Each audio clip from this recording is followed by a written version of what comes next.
उत्तर भारत के tourist spots की बात हो और राजस्थान का नाम ना आए, ऐसा हो ही नहीं सकता। राजस्थान वो राज्य जहां हर साल लाखों सैलानी सिर्फ घूमने नहीं आते, बल्कि भारत के इतिहास, संस्कृति और रंग बिरंगी परंपराओं का असली स्वाद चखने आते हैं। इस वीडियो में हम आपको बताएंगे राजस्थान की पूरी ट्रैवल गाइड, यहाँ का इतिहास और भूगोल, घूमने का सबसे अच्छा समय, टॉप टूरिस्ट स्पॉट्स और लोकल फूड, 5 से 7 दिन का परफेक्ट इटिनरी, ट्रांसपोर्टेशन और होटल गाइड, और आखिर में एक डिटेल्ड बजट ब्रेकडाउन। तो चलिए शुरू करते हैं राजस्थान की इस शाही यात्रा के साथ। वीडियो को अंत तक जरूर देखें, क्योंकि इसमें आपको मिलेंगी आपकी अगली ट्रिप की पूरी प्लानिंग। राजस्थान का इतिहास उतना ही समृद्ध है जितना इसके किले और हवेलियां। 1400 ईसा पूर्व में यहाँ मात्स्य जनजाति का शासन था। मध्यकालीन दौर में ये भूमि राजपूतों की वीरता से चमकी। अजमेर के चौहान, मेवाड़ के सिसोदिया और मारवाड़ के राठौर, हर वंश ने इस धरती को अपनी वीर गाथाओं से गौरवान्वित किया। 8वीं से 12वीं सदी तक राजपूतों ने राजस्थान को 36 राजसी कुलों और 21 वंशों में बांटकर शासित किया। इसी दौरान एक महान योद्धा पृथ्वीराज चौहान ने जन्म लिया। उन्होंने बार बार मोहम्मद गोरी के आक्रमणों से इस भूमि की रक्षा की और इतिहास में अमर हो गए। लेकिन 12वीं सदी के बाद मुगलों का दौर आया, फिर अंग्रेजों ने यहाँ अपनी सत्ता जमाई और अंततः भारत की आजादी के बाद राजस्थान भी स्वतंत्र भारत का हिस्सा बना। यानी राजस्थान का इतिहास सिर्फ राजाओं और युद्धों की कहानियां नहीं, बल्कि साहस, बलिदान और संस्कृति की वो विरासत है जो आज भी हमें गर्व से भर देती है। अगर भूगोल की बात करें तो राजस्थान क्षेत्रफल के हिसाब से भारत का सबसे बड़ा राज्य है। उत्तर पश्चिमी हिस्से में बसा ये प्रदेश साल के ज्यादातर महीनों में गर्म रहता है, लेकिन इसी गर्मी के बीच छुपी है इसकी सबसे खूबसूरत जगह। उदयपुर, झीलों का शहर जो अपने रोमांटिक नजारों के लिए मशहूर है। थार का विशाल रेगिस्तान, जहां जैसलमेर की डेजर्ट सफारी और ऊंट की सवारी हर यात्री के दिल को छू जाती है। राजस्थान की असली रौनक है इसके शहर। जयपुर की शाही हवेलियां, जोधपुर की नीली गलियां,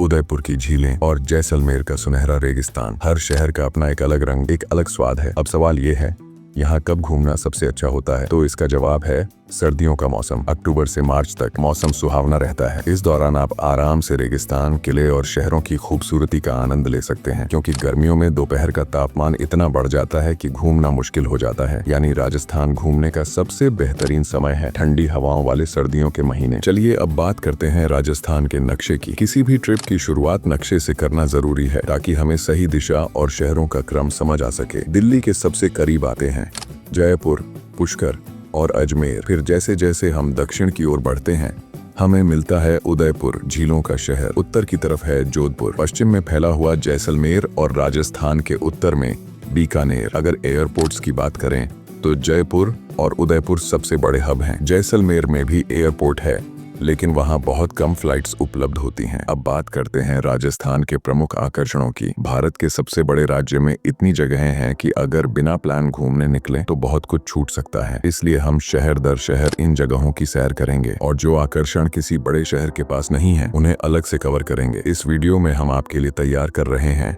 11 दिन का राजस्थान ट्रैवल प्लान। इसमें आप आसानी से राजस्थान के लगभग सभी मुख्य शहरों और टॉप जगहों को कवर कर पाएंगे। हम पूरी कोशिश करेंगे कि आपको ऐसा शेड्यूल दें जिससे आपकी ट्रिप आसान, मजेदार और यादगार बन जाए। राजस्थान की राजधानी जयपुर यानी पिंक सिटी आपके सफर के पहले 2 दिन की शुरुआत होगी। ये शहर अपनी शाही हवेलियों, किलों और रंगीन गलियों के लिए मशहूर है। सबसे पहले चलते हैं सिटी पैलेस की ओर। 1747 में राजा सवाई जय सिंह द्वितीय ने इसे बनवाया था। इतना विशाल है कि पूरा घूमने में लगभग 1 घंटा लग जाता है। इसके बाद जयपुर की शान आमेर किला, यहाँ की भूल भुलैया जैसी संरचना, भव्य वास्तुकला और ऐतिहासिक महत्व आपको मंत्रमुग्ध कर देगा। फिर चलते हैं अरावली की पहाड़ियों पर बसे नाहरगढ़ किले की तरफ। 1734 में बने इस किले को पहले सुदर्शनगढ़ कहा जाता था। कहा जाता है कि इसका नाम राजकुमार नाहर सिंह भूमिया के नाम पर रखा गया। यहाँ से पूरे जयपुर शहर का नजारा देखने लायक होता है। अब बारी है हवा महल की। 1793 में बने इस महल में 953 खिड़कियां हैं, जो मधुमक्खी के छत्ते जैसी आकृति में बनी हैं। राजपूताना, मुगल और इस्लामी वास्तुकला का अनोखा संगम यहाँ देखने को मिलता है। इसके बाद आते हैं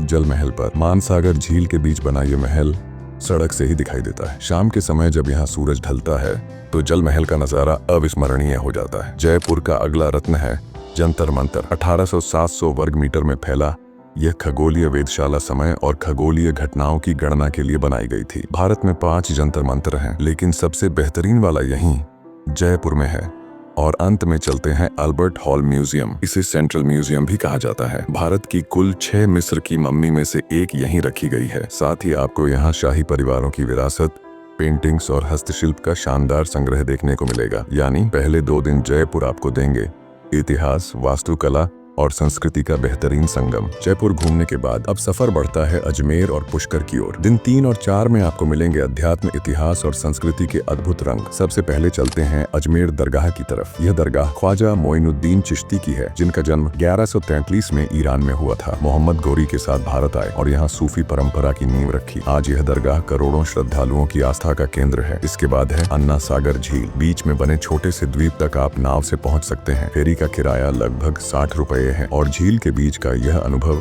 सच में यादगार बन जाता है। अब चलते हैं नरेली जैन मंदिर की ओर। अजमेर से 9 किलोमीटर दूर अरावली की पहाड़ियों पर बसा यह मंदिर जैन वास्तुकला का बेहतरीन नमूना है। यहाँ आपको 24 जिनालय और 24 तीर्थंकरों की भव्य मूर्तियां देखने को मिलती हैं। फिर है अजमेर किला, जिसे अकबर ने 1570 में बनवाया था। कभी यह किला जहांगीर और ब्रिटिश यात्री सर थॉमस की मुलाकात का गवाह रहा। आज यहाँ 6वीं और 7वीं सदी की हिंदू मूर्तियों, राजपूत और मुगल कलाकृतियों का शानदार संग्रह है। यहाँ की महाकाली देवी की मूर्ति विशेष रूप से प्रसिद्ध है। इसके बाद पहुँचते हैं पुष्कर, एक शहर जहाँ आस्था और संस्कृति का संगम होता है। सबसे पहले आते हैं ब्रह्मा मंदिर। कहते हैं यह दुनिया का इकलौता मंदिर है जो भगवान ब्रह्मा को समर्पित है। इसके पीछे एक कहानी है। जब ब्रह्मा जी ने यज्ञ के समय देवी गायत्री से विवाह किया तो उनकी पत्नी सावित्री ने उन्हें श्राप दिया कि पूरी दुनिया में उनका केवल एक ही मंदिर होगा, और वही आज पुष्कर में मौजूद है। ब्रह्मा मंदिर जाने से पहले पुष्कर झील में स्नान करना जरूरी माना जाता है। कहा जाता है कि यह झील ब्रह्मा जी के ही आशीर्वाद से बनी है। शाम के समय यहाँ का दृश्य भक्तिमय और बेहद खूबसूरत होता है। झील के बाद चलते हैं सावित्री माता मंदिर की ओर। रत्नागिरी की पहाड़ी पर बसा यह मंदिर देवी सावित्री को समर्पित है। यहाँ से पुष्कर का नजारा अद्भुत दिखाई देता है, और अगर आप सही समय पर यहाँ आएं तो आपको मिलेगा पुष्कर का ऊंट मेला। अक्टूबर-नवंबर में 5 दिनों तक चलने वाला यह मेला दुनिया के सबसे अनोखे मेलों में गिना जाता है। यहाँ रंग बिरंगे ऊंट, लोक नृत्य और ग्रामीण संस्कृति का वो उत्सव देखने को मिलता है जो आपको कहीं और नहीं मिलेगा। यानी अजमेर और पुष्कर की यात्रा आपको देगी आस्था, इतिहास और लोक संस्कृति का अनोखा अनुभव। अब आपकी यात्रा पहुंचती है उदयपुर, यानी सिटी ऑफ लेक्स की ओर। अरावली की गोद में बसा उदयपुर राजस्थान का सबसे रोमांटिक शहर माना जाता है। 5वें और 6ठे दिन आप इसकी झीलों, महलों और हवेलियों की सैर करेंगे। सबसे पहले चलते हैं सिटी पैलेस की ओर। अरावली की पहाड़ियों के बीच बसा यह महल उदयपुर की शान है। इतना भव्य है कि इसे घूमने में लगभग 1 से 1.5 घंटा लग जाता है। इसके बाद है जग मंदिर। पिचोला झील के बीचों बीच एक छोटे से द्वीप पर बना यह महल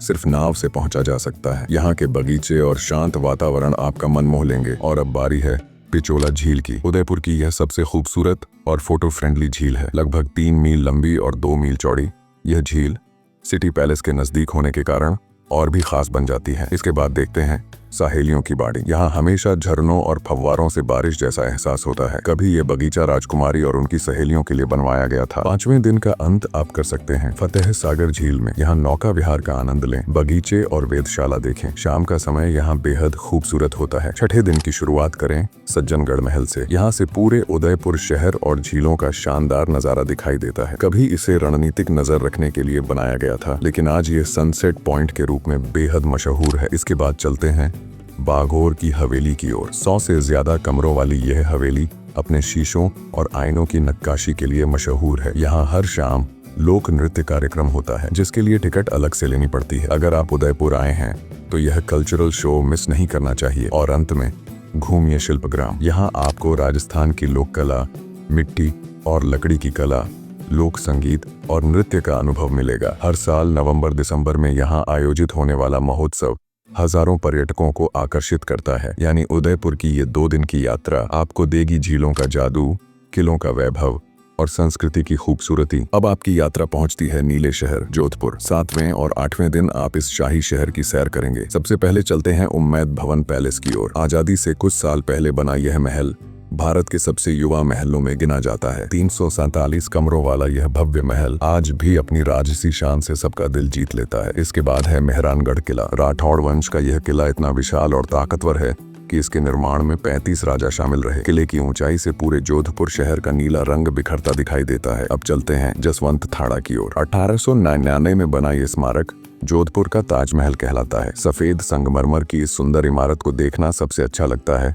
सूर्यास्त के वक्त, जब इसकी छटा और भी निखर जाती है। प्रकृति प्रेमियों के लिए है राव जोधा रॉक गार्डन। यहाँ आप 2-3 घंटे की ट्रैकिंग कर सकते हैं और अरावली की प्राकृतिक सुंदरता को नजदीक से देख सकते हैं। अगर आप शांत सुबह या मनमोहक शाम का आनंद लेना चाहते हैं तो जाएं कायलाना झील। ये पक्षी प्रेमियों के लिए स्वर्ग है और यहाँ बोटिंग और अन्य एडवेंचर एक्टिविटीज भी की जा सकती हैं। इसके बाद देखते हैं तोरजी का झलरा। करीब 250 साल पुरानी ये बावड़ी आज भी जोधपुर का गर्व है। यहाँ गंगौर का त्योहार बड़े धूमधाम से मनाया जाता है। और अंत में पुराना जोधपुर घूमने के लिए है घंटाघर। यहाँ से सरदार मार्केट और नीले शहर का ऊपर से शानदार नजारा मिलता है। अब आपकी यात्रा पहुँचती है सुनहरी नगरी जैसलमेर। 9वें और 10वें दिन आप यहाँ की अनोखी संस्कृति और मरुस्थलीय जीवन का अनुभव करेंगे। एक दिन आप डेजर्ट कैंपिंग के लिए समर्पित करेंगे, जो आपकी यात्रा की सबसे खास याद बनेगी। सबसे पहले चलते हैं जैसलमेर किले की ओर। दुनिया के सबसे बड़े किलों में गिना जाने वाला यह किला 1156 में बनाया गया था। आज भी इसके अंदर लोग रहते हैं। यहाँ घर,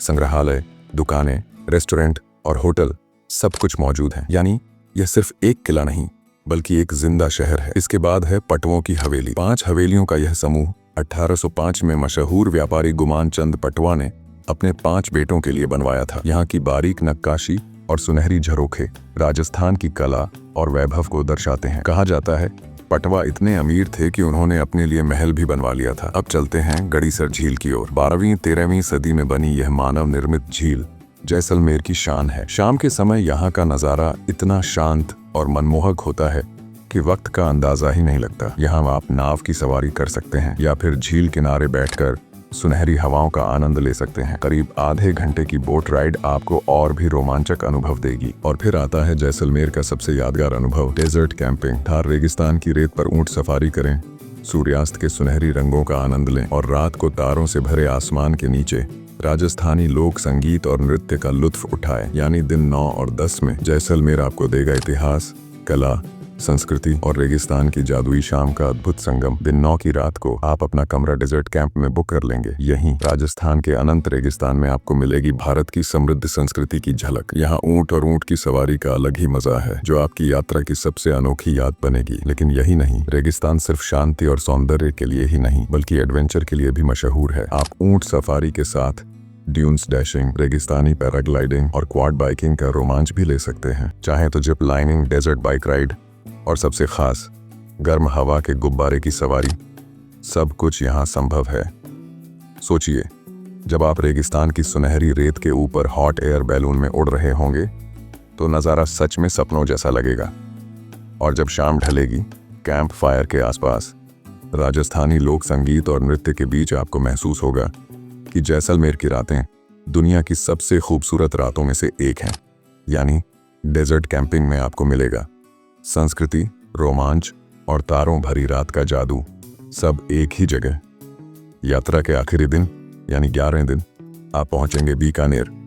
ये शहर अपने किलों, मंदिरों और अनोखी परंपराओं के लिए मशहूर है। सबसे पहले चलते हैं जूनागढ़ किले की ओर। कभी इसे चिंतामणि किला कहा जाता था, लेकिन 20वीं सदी में इसका नाम जूनागढ़ किला रख दिया गया। इसका निर्माण 1478 में राव बीका ने शुरू किया था और यह 16 पीढ़ियों की मेहनत के बाद पूरा हुआ। आज हम जो भव्य किला देखते हैं उसका उद्घाटन 17 फरवरी 1529 को हुआ था। जूनागढ़ किले के भीतर आपको मिलेंगे विशाल आंगन, बगीचे, नक्काशीदार बालकनियां और अलग अलग संस्कृतियों की झलक लिए हुए वास्तुकला, जो इसे सच में अनोखा बनाती है। इसके बाद है बीकानेर का सबसे चर्चित स्थान, करणी माता मंदिर। माता करणी, जिन्हें देवी दुर्गा का रूप माना जाता है, 14वीं सदी की एक वीर हिंदू योद्धा थीं। बीकानेर शहर से लगभग 30 किलोमीटर दूर स्थित यह मंदिर अपनी अनोखी परंपरा के लिए पूरी दुनिया में मशहूर है, क्योंकि यहाँ रहते हैं करीब 25,000 चूहे। हाँ, आपने सही सुना, हजारों चूहे, जो मंदिर की दीवारों, खिड़कियों, दरवाजों और आंगनों में आपको नजर आएंगे। स्थानीय लोग मानते हैं कि ये चूहे पवित्र आत्माओं का रूप हैं और अगर आपके भाग्य से आपको यहाँ कोई सफेद चूहा दिखाई दे जाए तो इसे बहुत ही शुभ माना जाता है। यानी बीकानेर में आपको मिलेगा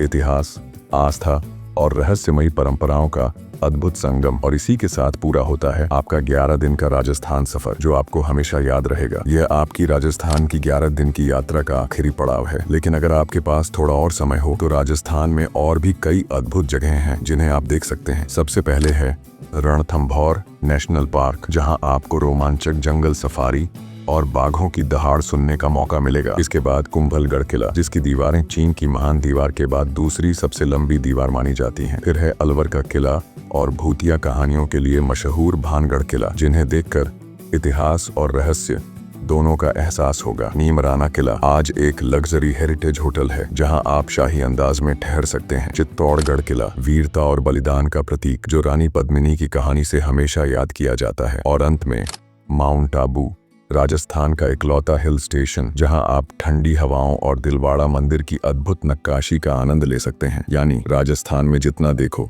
उतना कम है। ये सिर्फ एक राज्य नहीं, बल्कि इतिहास, संस्कृति, रोमांच और आध्यात्मिकता का अनोखा संगम है। जयपुर सिर्फ किलों और महलों के लिए ही नहीं, बल्कि अपने स्वादिष्ट खाने के लिए भी मशहूर है और शहर के टॉप फूड स्पॉट्स में इस जगह का नाम जरूर लिया जाता है। रिव्यूज के मुताबिक यह रेस्तरां स्वाद और कीमत दोनों मामलों में बेहतरीन है। यहाँ आप आराम से नाश्ता, लंच और डिनर तीनों का आनंद ले सकते हैं। मेन्यू में आपको मिलेंगे गर्मा गर्म कचौरी, हल्का और स्वादिष्ट पोहा, पारंपरिक सब्जी पूरी और हमारा पसंदीदा मसालेदार आलू पराठा। यानी यह जगह पूरी तरह एक फुल फ्लेज्ड रेस्टोरेंट है, जहां स्वाद और किफायत का बढ़िया मेल मिलता है। राजस्थान की गलियों में घूमते हुए हर शहर का स्वाद कुछ अलग है। जोधपुर में शाही समोसा का अनोखा भरावन, मिश्रीलाल की गाढ़ी लस्सी और रबड़ी के लड्डू आपका दिल जीत लेंगे। जैसलमेर किले के पास चंदनश्री रेस्टोरेंट की घी वाली रोटी और पकोड़े आपको असली रेगिस्तानी तड़का देंगे। और बीकानेर का छोटू मोटू जोशी, जहां समोसे, कचौड़ी, जलेबी और कुल्फी की खुशबू आपको खींच ले जाएगी। हर शहर, हर निवाला राजस्थान के स्वाद की एक नई कहानी सुनाता है। राजस्थान सिर्फ महलों और किलों की धरती ही नहीं है, बल्कि यहाँ एडवेंचर का मजा भी भरपूर है। पुष्कर ऊंट महोत्सव, जहाँ ऊंटों की दौड़ से लेकर मूंछों की प्रतियोगिता तक होती है। गंगौर त्योहार, जब पूरा जोधपुर रंग, संगीत और परंपराओं से जगमगा उठता है। जैसलमेर का डेजर्ट, ऊंट सफारी, ड्यून्स बैशिंग, पैराग्लाइडिंग और क्वाड बाइकिंग। रेगिस्तान के बीच ये एडवेंचर आपको हमेशा याद रहेंगे। जयपुर, जहां आप जिप लाइनिंग और हॉट एयर बलून राइड से पिंक सिटी का नजारा ऊपर से देख सकते हैं। और उदयपुर की पिचोला झील, शाम ढलते ही नाव की सवारी आपको ले जाएगी लेक पैलेस और जग मंदिर तक, जैसे किसी सपने की यात्रा। राजस्थान, इतिहास और एडवेंचर का परफेक्ट मेल। चलो अब बात करते हैं राजस्थान के होटल्स की। यहाँ आपको हर बजट के हिसाब से ठहरने की सुविधा मिलेगी। अगर आप लग्जरी ट्रैवलर हैं, तो राजस्थान में महंगे 5 स्टार होटल्स 2,500 रुपए से लेकर 1.5 लाख रुपए प्रति रात तक मिलते हैं। मिड रेंज होटल्स 1,000 से 3,500 रुपए प्रति रात, और बैकपैकर्स के लिए हॉस्टल और होम स्टे 300 से 1,000 रुपए प्रति रात तक आसानी से मिल जाते हैं। अब सवाल ये है कि राजस्थान के अलग अलग शहरों में होटल कहाँ बुक करें। जयपुर पिंक सिटी के अंदर या एयरपोर्ट के पास रुकना सबसे अच्छा रहेगा। पुष्कर और अजमेर में से पुष्कर में होटल्स की क्वालिटी और ऑप्शंस ज्यादा अच्छे हैं। उदयपुर, लेक पिचोला या फतेह सागर लेक के किनारे होटल बुक करना, जहां से झीलों का नजारा मिलेगा। जोधपुर, घंटा घर और सरदार मार्केट के आसपास होटल्स सबसे सुविधाजनक रहते हैं। जैसलमेर, यहाँ डेजर्ट कैंपिंग सबसे अच्छा अनुभव है। रात को तारों के नीचे ऊंट सफारी और रेगिस्तानी डिनर का मजा लेना बिल्कुल मिस मत करना। बीकानेर, मेन मार्केट के पास रुकना बेहतर रहेगा। अब एक नजर डालते हैं खर्चे पर। दिल्ली से उदयपुर वापसी फ्लाइट टिकट लगभग 10,000 रुपए, ट्रेन टिकट करीब 5,000 रुपए और बस टिकट 3,000 रुपए। अगर आप लग्जरी होटल में रहते हैं तो 10 रातों का खर्चा लगभग 50,000 रुपए होगा। नॉर्मल होटल्स में 20,000 रुपए और सस्ते होटल्स या हॉस्टल्स में सिर्फ 10,000 रुपए। यानी राजस्थान की ट्रिप आप अपने बजट और स्टाइल के हिसाब से डिजाइन कर सकते हैं, लग्जरी भी और बजट फ्रेंडली भी। राजस्थान की इस यात्रा में आपके खर्चे कुछ इस तरह से होंगे। पर्यटन स्थलों के टिकट और एंट्री फीस लगभग 5,000 रुपए। एक्टिविटीज का खर्चा आपकी पसंद पर निर्भर करता है, जो 5,000 से 15,000 रुपए तक हो सकता है। खाने का खर्चा प्रति व्यक्ति करीब 10,000 रुपए, और अगर आप लग्जरी होटल चुनते हैं तो ये खर्चा बढ़कर 20,000 रुपए तक जा सकता है। यानी अगर आप राजस्थान घूमना चाहते हैं तो एक लग्जरी ट्रिप का कुल खर्च होगा लगभग 90,000 से 1 लाख रुपए तक। सामान्य ट्रिप का खर्चा 45,000 से 50,000 रुपए, और अगर आप बजट ट्रैवलर हैं तो पूरी ट्रिप सिर्फ 30,000 रुपए में पूरी हो सकती है। तो ये था हमारा पूरा राजस्थान ट्रैवल गाइड। उम्मीद है आपको वीडियो पसंद आया होगा। अगर अच्छा लगा हो तो लाइक बटन जरूर दबाएं। अपने सवाल हमें कमेंट्स में पूछें।